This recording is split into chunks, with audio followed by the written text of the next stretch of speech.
exceptionnel. C'est de l'exception. Quand tu es coach, tu as toujours un projet de jeu offensif et défensif. Tu espères que ça se passe comme ça, mais ça se passe jamais, en fait. Sauf que là, tout s'est passé comme on devait le faire. Et bah, du coup, ça donne ça. Donc, c'est incroyable. Je sais que l'année dernière, j'ai pas vécu de match comme ça. On n'en vit pas beaucoup dans sa vie. Donc, c'est ce que j'ai dit aux filles. Les 10 filles étaient alignées sur ce qu'elles devaient faire et elles ont réussi à le faire, que ce soit en attaque ou en défense. Donc, ce qui est plutôt rare. Donc, non, non, c'est beaucoup de joie et c'est montrer aux joueuses aussi que ça reste du sport et que tout est possible. Donc, c'est chouette.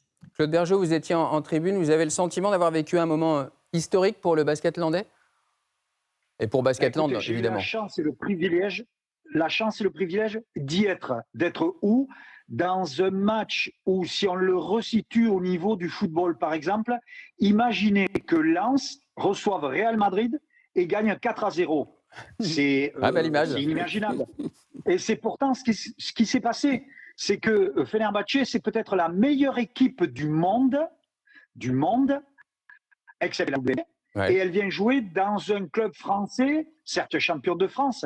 Donc l'écart est abyssal, sauf que la magie de Mitterrand, de l'espace Mitterrand, mais aussi le collectif, parce qu'elle l'a dit, Julie, il n'y a pas que de la chance, le rythme et Ouais. la vitesse qu'il y a eu sur ce match, avec ce qu'on voit là, les 28 points, le 10 sur 18 à 3 points de l'ensemble de l'équipe. C'est un match qui restera peut-être le match du quart de siècle, Oui. puisqu'on vient de passer Bien les sûr. 25 ans. Celui-ci, il est à marquer dans l'histoire du club.